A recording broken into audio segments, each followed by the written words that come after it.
Alright, what's going on, guys? It's Owen here. Today I just want to take a look at the Metal RILLDO Red Zone stage. This is the counterpart to the baby stage that was released over on the Ultimate Red Zone Stage 3. This stage is not quite as hard as the baby stage, but it can be sneakily difficult as the RILLDO has the mechanic where he locks units in place as you are in the last phase. So that essentially makes STR Vegito one of those units that it's like, I wouldn't say he's unrunnable, but he certainly is not one of the top tier options that you can bring in here if you want to live. Now, I bring him as you're running the risk reward. If you can get him in the slot 2 or the slot 3 spot, you're going to be just fine, but it is very scary when you get him in slot 1 and he gets locked. It basically means that you're dead. Because even with a Whis, he's still doing a lot more damage than you would like him to, or he's taking a lot more damage than you'd want. He just does not tank well enough to be considered a top tier option for this stage. So what you have to know is the last phase is tech. So when the last phase is tech, you obviously want to load up on int enemies, or allies, but it can get tricky as in these beginning phases they are not invincible, as you will see. Obviously, the Super Saiyan 4 Gogeta, the Super Saiyan 4 Duo unit, you're going to have no issues whatsoever with their guarding and their stacking abilities and stuff like that. You should not have any problems with them taking damage, right? Like, they'll be fine. Gogeta counter supers and all that fun stuff. So, you won't have too many issues with that. Tech Super Saiyan 4 Gogeta, you see he's in here. He's doing just fine. Once we get out of this phase, we have nothing to worry about. And if he is super effective against all types, we for sure will have nothing to worry about. You see there with his the physical unit doing a triple super, that is certainly going to help out the tech unit in terms of staying alive, right? So you'll see here, we go ahead and hit him with a 4.8, and if it is super effective against all types, which you will know, you can just tell by the damage stat, right? So right there, 2.7 million, that was super effective against all types. So, or I think it's just effective against all types. Let me look. I always mix that one up, right? So let's see. We are looking for our boy Super Saiyan 4 Gogeta. Come on. Yeah, he's just effective against all types. So he's not super effective against all types, but it's still nonetheless still a decent amount of damage. So right here you can see this is, I believe, the scenario where I looked away. So if I didn't pop an item and I just didn't see it, this is like one of the situations where I'm like, okay, let's risk it for the biscuit right here and we'll see what happens. And even with a guard, you see right there, these guys are still taking 12k, and then they take 182k from a super.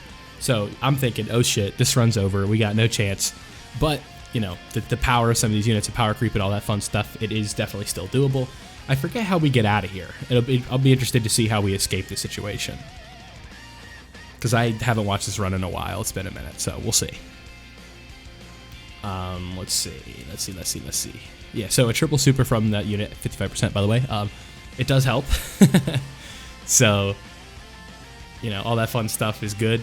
Let me just go ahead and take a look. With the Fused Fighters team, it's definitely like a very runnable squad, but if you want to run like the Beyond Super Saiyan team or something like that, like basically we've reached this point where difficult content, you want to try and work around the 200% leader skills and just like maximizing that, right? So you just want to bring, if you have like a Beyond Super Saiyan or a Fused Fighters / GT Hero team and a Beyond Super Saiyan Movie Heroes team, like at the same time, if you can kind of combine those two and make like the perfect team with that situation for an event, that's how you want to do it if you have the opportunity, right?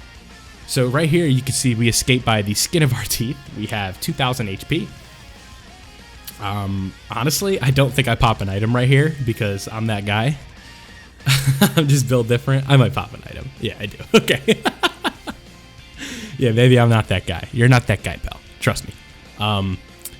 Yeah, you see, I just relied on the healed up there to get back up to 75,000 HP, and now I use the Whis just to make sure that in case, a disaster does strike, we will be okay. Yep, then right here, it probably, we definitely would not have needed the item, but I was just playing it safe in case one of these guys, like, we ended up in that situation, right? So, you see there, we're plowing right through. This one, like I said, this one is nowhere near as bad as the RILLDO stage, or the baby stage, but it still can be tricky. So, what you also want to take into consideration is, we talked about this over on the Dokkan podcast on 5.9, but the value of the guard mechanic at this point is just so important, because in this is like one of those cases as well, right, where you can just run like a hybrid Saiyan team and then just rely on guard, right? Like you run the hybrid Saiyan team and then you use Tech Gohan and you put him in slot 1 on both of your rotations, and then you just type advantage for the rest of the thing, right? So in theory, what you could do is you would run like a hybrid Saiyan lineup, then you'd have like Int Go Tanks and maybe Int Future Gohan. The Int hybrid Saiyan lineup isn't that great now that I look at it, but you know, AGL, Kid Gohan with that active skill and all that kind of other stuff, and you know, you'll really find yourself getting through this pretty quickly. This one is actually one of those cases where you're not going to really be able to run this one effectively, but you do have to keep in mind, right, that like if you can't beat an event, the best strategy I could probably recommend is just taking the just take your best hybrid Saiyan team with the type advantage on the enemy and just running double Tech Gohan, and then you find yourself doing way better than you may have anticipated, right? So we probably have like a turn or two left here. There's about a minute and 25 seconds left on the gameplay here in the recording.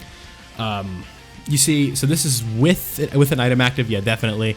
And that crit counter, him dodging that crit counter, we could have gotten out here a little bit sooner, but you see, this is where things become a problem, right? So obviously I'm popping a Whis right here, and we're gonna go ahead and use that active skill, and that's really gonna weaken him out. Yeah, so almost 6 million damage right there. We're gonna go ahead and grab those orbs for Vegeta. Probably grab those. I could have grabbed the tech orbs to heal up a little bit, but that's okay. Yeah, so 20k with a Whis active, by the way. Like that's, you know, he does hit pretty hard, but this guy's also 55% for me, so take that with a grain of salt. So, you see here now that we're onto the Super Saiyan 4 Gogeta Super Attack, it's doing 7.2 mil. If it crits, we're obviously going to be done.